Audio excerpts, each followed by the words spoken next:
Hello everyone. आज part 3 देखेंगे environment and ecology section के। आज पार्ट 3 देखेंगे, तो आइए देखते हैं पहला क्वेश्चन। तो पहला क्वेश्चन है कि जब मीथेन वायुमंडल में पहुंचता है या पहुंचता है तो उसे क्या होता है। पहला इसमें ऑप्शन दिया है कि यह बिना किसी रासायनिक प्रक्रिया के क्या होता है, वायुमंडल में रहता है। या दूसरा, यह कार्बन डाइऑक्साइड बनाता है ऑक्सीजन के साथ मिलकर। तीसरा इसमें ऑप्शन है कि यह नाइट्रोजन ऑक्साइड में परिवर्तित हो जाता है। या चौथा है कि यह एसिड जो वर्षा होती है, वर्षा करने के लिए सल्फर के साथ प्रक्रिया करता है। तो ये बताना है कि जब वायुमंडल में अगर मीथेन जाएगा या जाता है तो उससे क्या होता है। तो जो इसमें ऑप्शन बी है ये सही है, क्योंकि जब मीथेन अगर वायुमंडल में जाता है तो यह कार्बन डाइऑक्साइड बनाता है ऑक्सीजन के साथ मिलकर। तो यानी कि इसमें ऑप्शन जो बी है वो सही है। तो इसके लिए जो आंसर होगा वो मेरा बी होगा। आइए अब अगला क्वेश्चन देखते हैं। जो दूसरा क्वेश्चन है इसमें ये बताना है कि जो टाइप्स होता है, यानी कि जो इकोलॉजिकल ये सक्सेशन होता है उसके टाइप्स के बारे में बताना है। कि ये दो स्टेटमेंट है, ये बताना है कि इसमें से कौन सा टाइप है। तो पहला इसमें ये बता रहा है कि जो प्राइमरी सक्सेशन होता है ये आपको वेयर या अनऑक्युपाई जो एरिया होता है वहाँ पे बनता है या वहाँ पे होता है। दूसरा बोल रहा है कि जो सेकेंडरी सक्सेशन होता है वो हमेशा क्या होता है, जब प्राइमरी जो इकोसिस्टम होता है जब ख़त्म हो जाता है उसके बाद से जो सेकेंडरी सक्सेशन होता है वहाँ पे होता है। ये बताना है कि इन दोनों में से कौन से ऐसे क्वेश्चन ये स्टेटमेंट है जो कि गलत है। तो जो अगर पहला दिया है कि जब प्राइमरी सक्सेशन के बारे में बात करते हैं तो ये जो बेयर या अनऑक्युपाई एरिया होता है वहीं पे ये चीज़ होता है, तो ये तो मेरा सही है। अगर दूसरा की बात करते हैं तो जो सेकेंडरी मेरा सक्सेशन होता है ये प्राइमरी इकोसिस्टम जब डिस्ट्रॉय हो जाता है उसके बाद क्या होता है कि जो सेकेंडरी सक्सेशन होता है, तो ये भी मेरा सही है। यानी कि जब ये 1 और 2 दोनों सही है, इस वजह से पूछा है कि कौन सा गलत है, तो यानी कि इसमें मेरा डी होगा। क्यों? क्योंकि नाइदर 1 ना 2 इनकरेक्ट, यानी कि इस वजह से मेरा क्या होगा, इसमें जो आंसर होगा ये आपका डी होगा। आइए अगला क्वेश्चन देखते हैं। जो अगला क्वेश्चन है इसमें देखिए ये पूछ रहा है कि जो सेकेंडरी सक्सेशन होता है उसके बारे में स्टेटमेंट दिया है। आपको ये बताना है कि इसमें से कौन से ऐसे मतलब स्टेटमेंट है जो कि सही है। पहला इसमें से बोल रहा है कि it is long process compare to the primary succession. दूसरा स्टेटमेंट ये बोल रहा है कि it is always start with the presence of lichen and pioneer species. तो अगर जो पहले की बात करते हैं तो ये आपको क्या है कि गलत है। क्यों? क्योंकि हमेशा अगर लॉन्ग प्रोसेस की बात करते हैं तो आपको क्या होता है, जो सेकेंडरी सक्सेशन होता है उसमें कम लगता है, लेकिन जो प्राइमरी सक्सेशन होता है उसमें ज़्यादा लगता है। यानी कि यह क्या है आपका, मतलब ये गलत है। दूसरा ये बोल रहा है कि जो it is always start from the presence of lichen और पाइनियर स्पीसीज। तो ये जो मतलब कि करेक्टरिस्टिक होता है ये आपको प्राइमरी सक्सेशन के लिए होता है, न कि आपके सेकेंडरी सक्सेशन के लिए होता है। तो इस वजह से ये और ये दोनों आपका क्या है, गलत है। तो इसमें पूछा है कि इन दोनों में से कौन सा सही है, तो इसका मतलब इसमें क्या होगा, इसमें भी ऑप्शन डी होगा, मतलब कि न तो पहला और न ही दूसरा सही है। तो इस वजह से मेरा जो यहाँ पे आंसर होगा वो डी इज़ राइट होगा। आइए अगला क्वेश्चन अब देखते हैं। जो अगला क्वेश्चन है इसमें देखिए आपको पूछा है कि ये फॉरेस्ट बायोम्स के बारे में दो स्टेटमेंट दिया है, उसमें से बताना है कि कौन सी स्टेटमेंट सही है।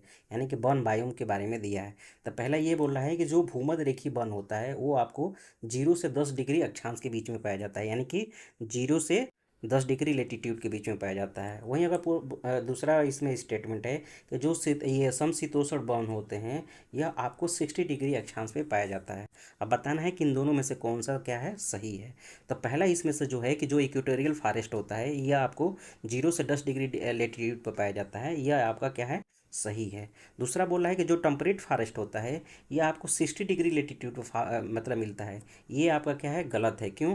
क्योंकि आपको अगर पता है कि जो टेम्परेट अगर रीजन के बारे में बात करते हैं तो यह आपको 65 डिग्री से एबव होता है। तो यानी कि यह 60 डिग्री ना होकर के नियर अबाउट जो 40 डिग्री लेटीट्यूड होता है वहाँ पे वहाँ पे क्या होता है कि जो टेम्परेट फॉरेस्ट होता है वो पाया जाता है। तो इस वजह से अगर इसमें से करेक्ट पूछा है तो अगर करेक्ट की बात बात करें तो केवल मेरा जो वन है, यानी कि स्टेटमेंट वन ये सही हो जाएगा। इस वजह से जो मेरा आंसर होगा ये आपको ये इसमें ए इज राइट होगा।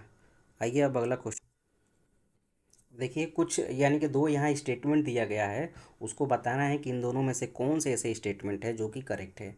तो पहला ये बोल रहा है कि जो एक बायोम होता है, बायोम एक ऐसा मतलब कि क्षेत्र होता है जिसे उस स्थान पर रहने वाली जो प्रजाति होती हैं उसके अनुसार से वर्गीकृत किया जाता है। दूसरा बोल रहा है कि जो बायोटा होता है यानी कि जानवरों, पौधों और अन्य जीवों के जो समूहों को क्या होता है, संदर्भित करता है, जो एक ही भौगोलिक क्षेत्र या आवास को साझा करते हैं। अब ये बताना है कि इन दोनों में से कौन सा सही है। तो अगर सही की बात करते हैं तो ये आपका ये और ये यानी कि 1 और 2 दोनों सही है। इस वजह से मेरा इसमें ऑप्शन सी इज राइट हो जाएगा।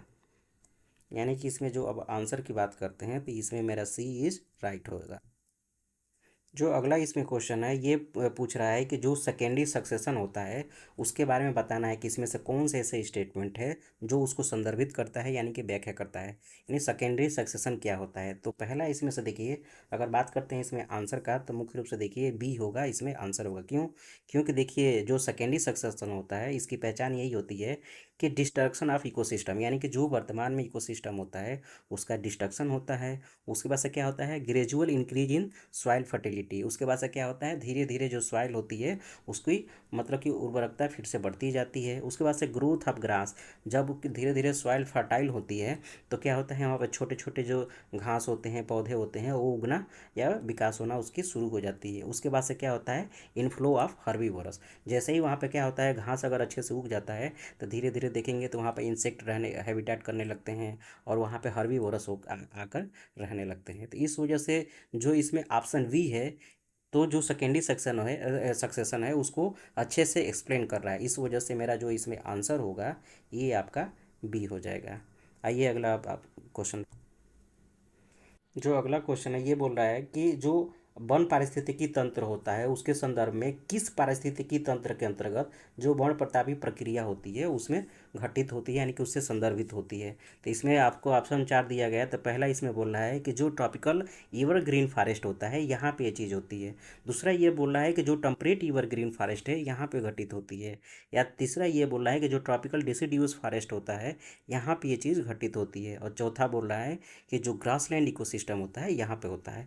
तो अगर इसमें ऑप्शन की बात, ये आंसर की बात करें तो जो ऑप्शन सी है यानी कि जो ट्रॉपिकल डेसिडिवस फॉरेस्ट होता है वहाँ पे क्या होता है, ये इसको डिफोलिएशन प्रोसेस कह लीजिए या जो बर्फ प्रतापी प्रक्रिया होती है वो यहाँ पे क्या होती है, संदर्भित होती है, घटित होती है। इस वजह से मेरा ऑप्शन इसमें सी इज राइट हो जाएगा। आइए अब अगला क्वेश्चन देख।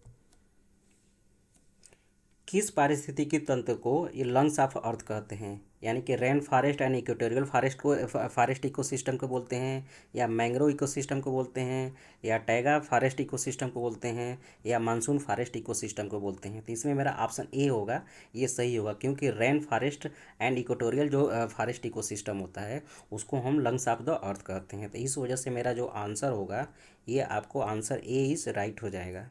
आइए अब अगला देखते हैं। जो अगला क्वेश्चन है इसमें ये बताना है कि कौन से ऐसे मतलब कि जो ऑप्शन है जो जो लकड़ी का जो घनत्व होता है, लकड़ी का जो घनत्व होता है और वर्षा के बीच में जो संबंध होता है उसको अच्छे से व्याख्या करता है, यानी कि वर्णन करता है। तो पहला ये बोल रहा है कि जहाँ पे अत्यधिक वर्षा होती है वहाँ पे सॉफ्टवुड होता है, जहाँ पे कम वर्षा होती है वहाँ पे हार्डवुड होता है, या जहाँ पे अधिक वर्षा होती है वहाँ पे हार्डवुड होता है, या जो वर्षा होती है उसका क्या होता है, जो लकड़ी की डेंसिटी होती है यानी कि घनत्व होता है उससे उसका कोई प्रभाव नहीं पड़ता है। अब ये बताना है कि इसमें से कौन सा ऑप्शन है जो इन दोनों के संबंध के बीच में बताती है, जो लकड़ी का जो घनत्व होता है वो और वर्षा से बताता है। तो अगर इसमें आंसर की बात करते हैं तो जो ऑप्शन सी है, यानी कि अगर जहाँ पे अत्यधिक अत्यधिक वर्षा देखने को मिलता है वहाँ पे अक्सर हार्डवुड मिलता है। तो यानी कि इस वजह से मेरा जो आंसर होगा वो आंसर आपका सी हो जाएगा। चलिए अब अगला क्वेश्चन देख। अगला जो क्वेश्चन है, किस प्रकार के जो पेड़ होते हैं या वन होते हैं वहाँ पे क्या होता है, जो पेड़ होता है शुष्क के मौसम में, यानी कि जब ज़्यादा वहाँ पे सूखा जैसी स्थिति बनती है तो उसके दौरान क्या होता है, जो पेड़ पौधे होते हैं अपने पत्तियों को छोड़ देते हैं यानी कि गिरा देते हैं।